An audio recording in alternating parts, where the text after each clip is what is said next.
Welcome back to the garage. Before we get into today's video, I wanted to get a little bit of feedback from you guys on the overall format of the channel as it's been lately.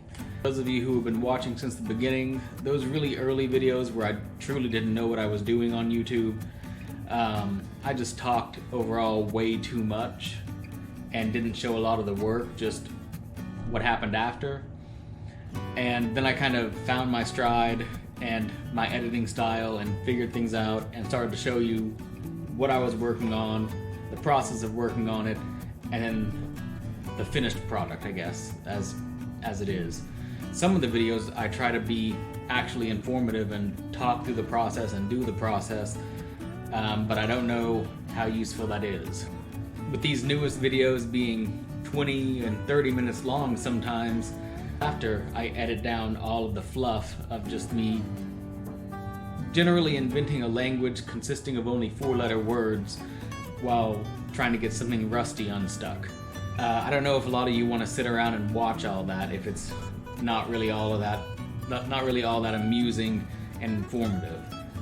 So if you would, leave me a comment down below and just let me know your thoughts. Does the format as it is right now work okay? Do you enjoy watching me struggle to learn some of these basic skills needed to work on a vintage Jeep like this? Or would you prefer I just show you, here's what it is before, here's what it is after, done? Let me know in the comments.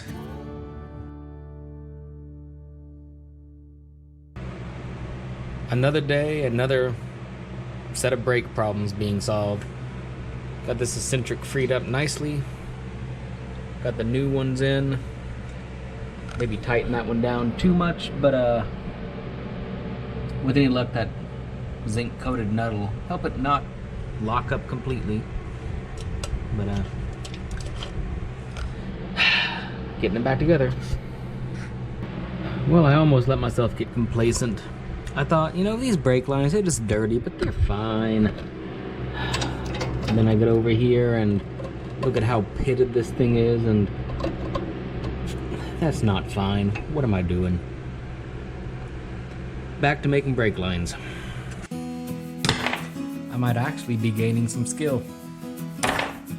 Got that mostly bent on the first try. Go do some final adjustment real quick and get that installed.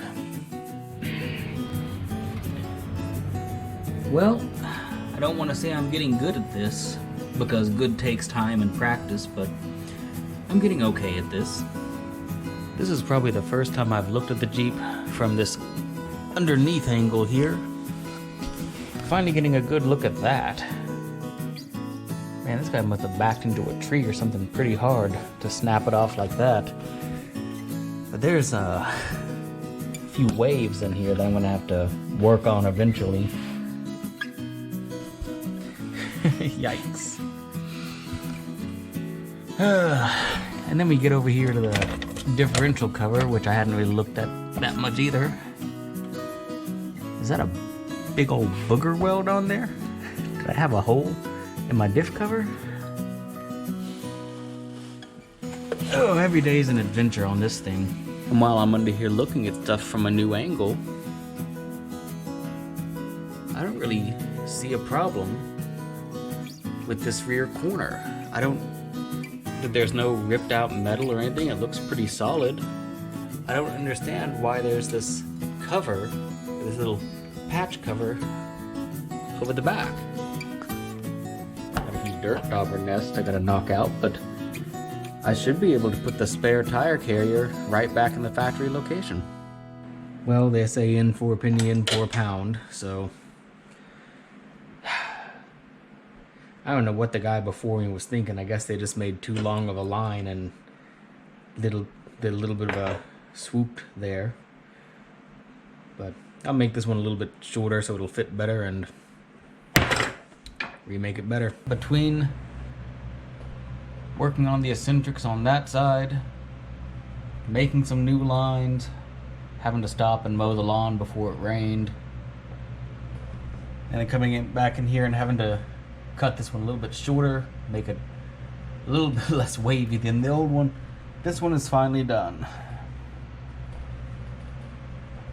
I really want these brakes to be just behind me. I'm so tired of brakes, guys. If it's any indication of how today is going to go, I was sitting in the driver's seat and I decided to just experimentally pull the emergency brake lever, and something let go. So it's gonna be that kind of day. Well, I suppose it's better that I pulled the handle and it came out of this thing. Oh. I guess I might have snapped that screw down there on the cross member, because this cable's just completely loose. Is it like Friday the 13th or something? Did I walk under a ladder or cross paths with a black cat or break a mirror or something? Jeez. As a side note, I don't know if I ever explained the whole reason for this chain. This is my emergency last ditch. If it rolls, it doesn't end up across the street in the neighbor's garage accidentally. It's not very elegant, but theoretically it'll work. As another side note, since I'm laying under here, and I'm laying under here not because I've still got anything left to do under here, but because my back honestly kind of hurts, and I need a minute to get back up. Getting old kind of sucks. I'm trying to just understand the archaeology of this thing, you know? What happened here? How did it get this bent up? How did that happen? Which way did all of this bend? And did it bend the frame? It had to have bent the frame at some point. I didn't realize this was some kind of welded on add-on for this hole here. But that's ripped through. This is just hopelessly bent.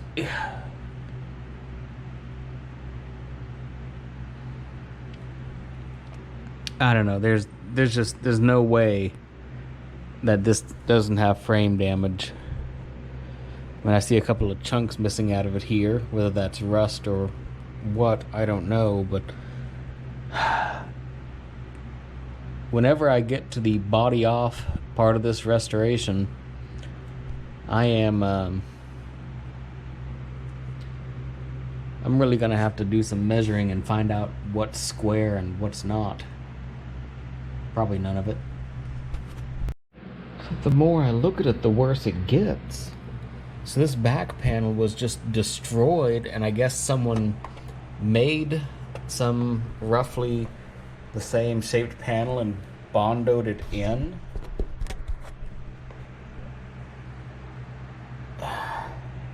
Well, at least it's good to know that it was once green and it's gonna be green again, but oh man, what a mess. It was a long battle, and in the end I had to shear the stupid thing off. Now I gotta get that nut. Okay, I admit defeat. This eccentric is now in 3 pieces and that nut is hopelessly stuck. Alright, the stuck eccentric is now in 4 pieces. I won the battle, but it won the war. So, we'll just put this on. I am tired, sore, and bleeding from the battle with these stupid upper eccentrics. The Jeep has scored an additional victory against me. Last Saturday, I spent the better part of the day on, under, or around this Jeep, and something set me off. I don't know if it was that 40-year-old brake fluid I got on me or what, but I'm broken out like crazy. I'm itchy as hell, but I'm determined to finish these brakes.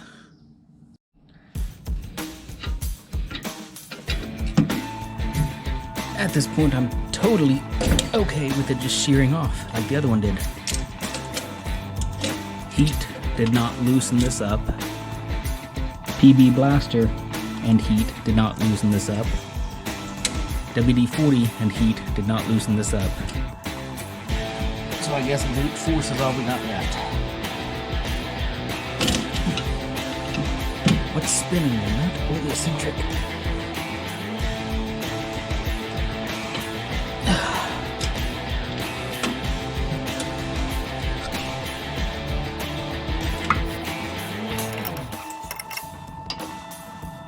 Ooh, that's hot.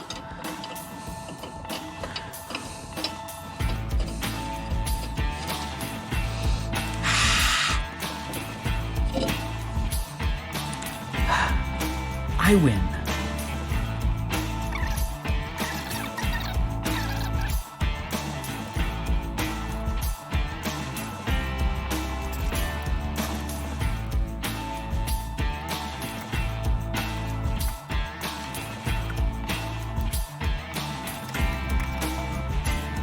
Oh, just to get this guy back on.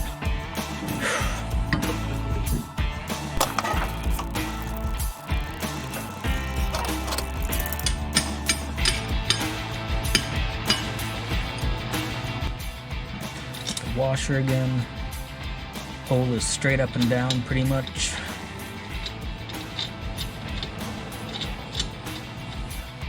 I believe the spec on this nut is 150 foot-pounds.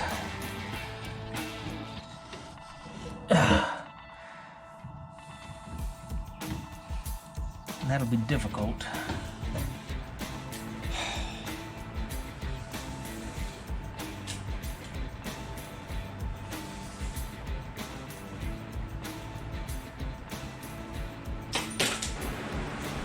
Time to do some more brake adjustments. I've already done the front ones. There are much better videos on how to do that. I'm going to link one up here in the corner for you, the one I'm following. The thing I don't like about the modern replacement drums you get is that they don't have the gap for the feeler gauge. You're supposed to use a feeler gauge to set your gap to like 8 thou and 5 thou, I think, or maybe it's 80 thou and 50 thou. Don't quote me on that, I have to go check the manual to be sure, or watch the video I linked up in the corner. So basically all you can do is set the eccentric to a certain point, spin the drum a little bit and make sure it starts to drag, and that's where you back it off just slightly and you lock it down. And you do that ×4, upper eccentrics first, lower eccentrics or anchor eccentrics last. So get to jump into that now. Yay.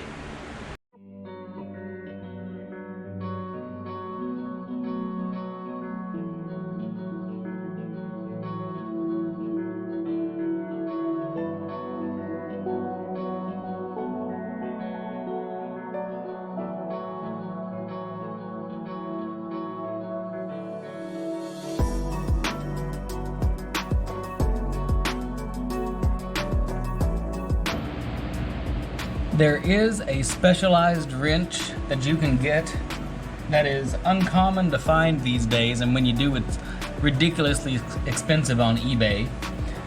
But I'm really beginning to understand why something like that would be beneficial on these lower eccentrics. There's no space to work with in here.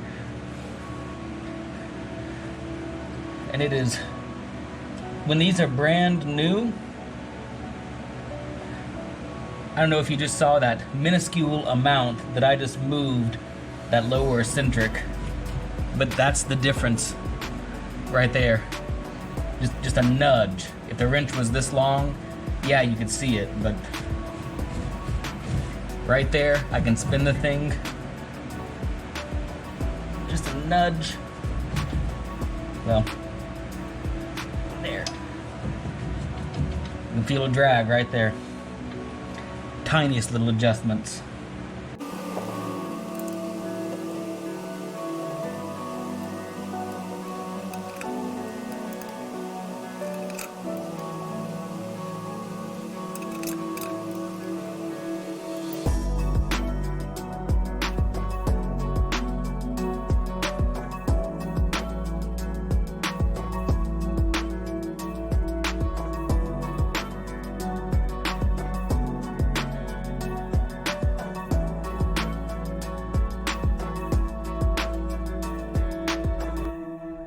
And here we are, probably another 2 weeks later. All four corners are adjusted at this point, as best I can get them without having the little slot for a feeler gauge. Unfortunately, the progress stopper this time has been me. I don't know what it is in this general region of the garage, but something set me off, and you saw probably earlier in the video, I was like, my arms look like this and they itch and I just don't feel like doing much, but here I am. Well, that was my arms. My legs, this is after 3 weeks. So I haven't had a lot of energy, but I haven't given up. I want to get this thing going. So now that the brakes are adjusted and such, really the only thing left to do, well, I think there's really 3 things to do. First, I've got to bench bleed and install the master cylinder. Once that's in place, I can, at least do the quick spin the wheel and hit the brakes, and does it stop? Hopefully yes. If I can confirm that,